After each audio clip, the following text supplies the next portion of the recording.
안녕하세요, 뉴스반장입니다. 대정부 질문이 아니라 대정부 선동을 위한 전략을 짰습니다.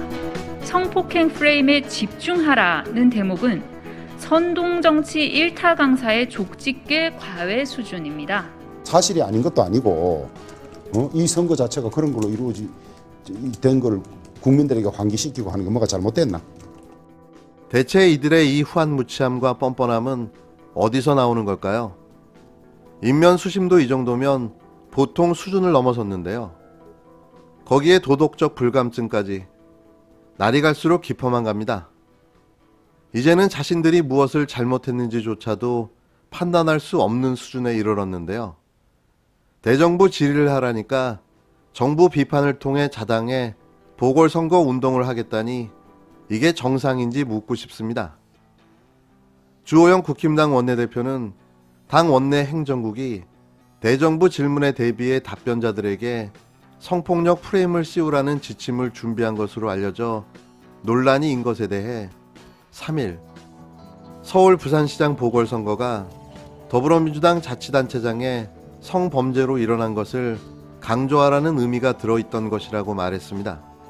주 원내대표는 이날 오후 국회에서 열린 북한 원전 추진 의혹 전문가 간담회 도중 취재진과 만나 사실이 아닌 것도 아니고 이 선거 자체가 그래서 된 것을 국민에게 환기하는 것이 무엇이 잘못됐나라고 반문했는데요.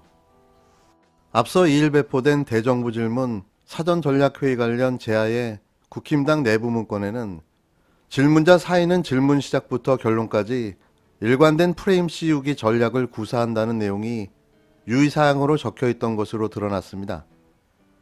문건은 상대에 씌울 프레임으로 반기업, 반시장 경제, 반법치주의, 성폭력을 들며 프레임 씌우기에 집중할 필요가 있다는 내용이 적혀 있었는데요.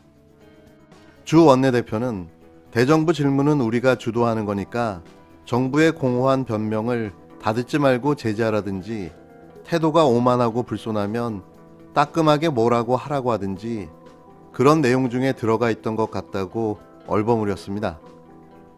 이런 내용이 공개됐음에도 뭐가 문제냐고 반문하며 이 책임 또한 정부 여당에 있다고 주장하는 국힘당 원내대표를 보면서 자신들의 목적을 위해서라면 물불도 안 가리는 집단이었다는 사실을 다시 한번 깨닫습니다. 국민은 없고 자신들의 기득권만 존재하는 정당. 그게 국힘당의 현 주소인 거죠. 그나저나 딱 들켜버렸으니 이 프레임 씌우기도 힘들게 생겼는데요. 그래도 아마 무식하게 밀어붙일 것 같습니다. 한동훈 검사장의 휴대폰을 포렌식할 기술이 나올 때까지 기다리자. 이성윤 서울중앙지검장의 발언으로 알려진 이 말이 숱한 화제를 모으고 있습니다. 그냥은 절대로 넘어갈 수 없다는 이 지검장의 강력한 의지로 보여지는데요. 아직까지도 자신의 휴대전화 비밀번호를 제공하지 않고 모르쇠로 일관하는 법기술자 한동훈은 뜨악했을 겁니다. 이대로 무혐의로 사건이 종결되면 모든 게 끝나는데요. 이게 뭐지라고 느꼈을 겁니다. 세상은 그렇게 호락호락하지만은 않기 때문이죠. 서울중앙지검 형사1부 변필건 부장검사 수사팀은 지난해부터 여러 차례 이성윤 지검장에게 한 검사에 대한 무혐의 처분을 종용해온 것으로 알려졌는데요. 이건 엄밀히 말하면 하극상으로 봐도 무방합니다.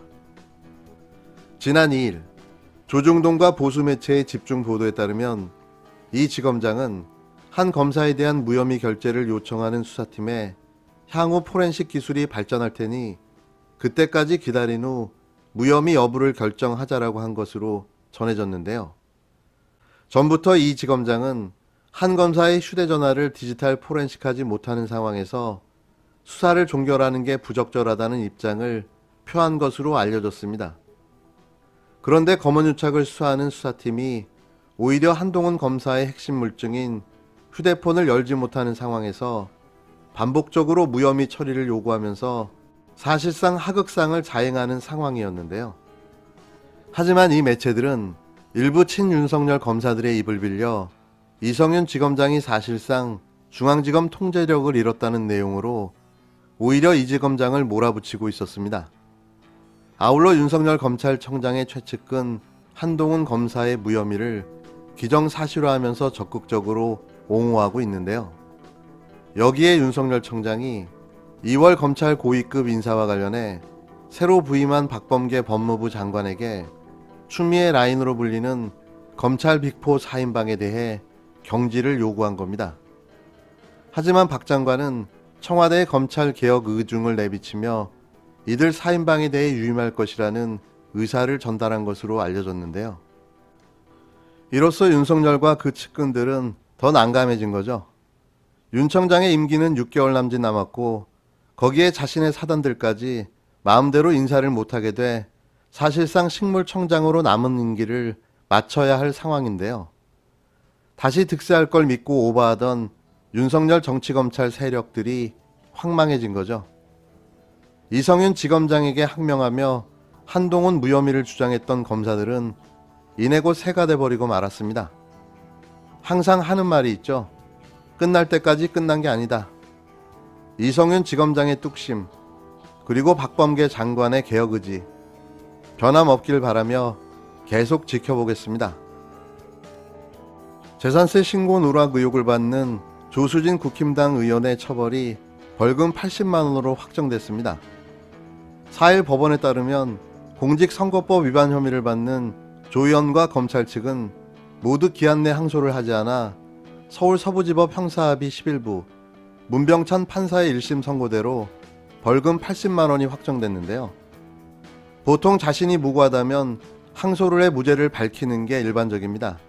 하지만 조 의원은 1심 80만 원을 받아들여 항소를 포기했는데요. 자신이 원하는 양형이 나온 탓이죠. 국회의원 당선 무효형을 피했기 때문입니다. 조 의원 측은 당선 무효형을 피했기에 추가적인 대응을 하지 않는 것으로 보여지는데요. 선거 당선인이 공직선거법 위반으로 100만 원 이상의 벌금형이나 징역형을 선고받고 그 형이 확정되는 경우에는 당선이 취소되는 겁니다. 더 웃긴 건 검찰도 항소를 포기했다는 거죠. 그냥 대놓고 봐주겠다는 겁니다. 조 의원은 지난 4.15 총선 무렵 허위 재산 신고 내역서를 중앙선거관리위원회 홈페이지에 게시토록 한 혐의를 받고 있는데요. 검찰은 조 의원이 보유한 총 26억 상당의 재산 중 약 5억 규모의 채권 신고를 일부러 누락했다고 봤습니다. 지난달 27일 선고 공판에서 재판부는 조 의원은 실수로 재산 보유 현황을 일부 누락한 것이라고 주장하고 있다며, 하지만 25년 동안 언론사 사회부와 정치부 등에서 근무했기에 공직자 재산 신고에 대한 지식이나 경험이 없다고 보기에 어렵다고 말했는데요. 이어 조 의원은 자신이 제출한 재산 보유 현황이 그대로 선관위에 제출된 재산으로 공개될 수 있는 점도 미필적으로나마 인식할 수 있었다고 본다며 조 의원 측의 주장을 모두 받아들이지 않고 공소사실 모두를 유죄로 인정한다고 언급했습니다. 다만 재판부는 이번 재산 누락이 선거에 영향을 미치지 않았다고 판단했고 조 의원은 당선 무효형을 피하게 됐는데요. 조 의원은 고의성이 없다는 취지로 무죄를 주장해왔습니다. 사실 누가 봐도 고의적인 거죠. 재산 신고를 누락하는 게 고의성이 없습니까? 또 이렇게 사법부의 국힘당 봐주기가 성공하고 말았습니다. 4년을 조 의원의 꽥꽥대는 비상식적인 발언을 들어야 한다는 게 참사일 겁니다.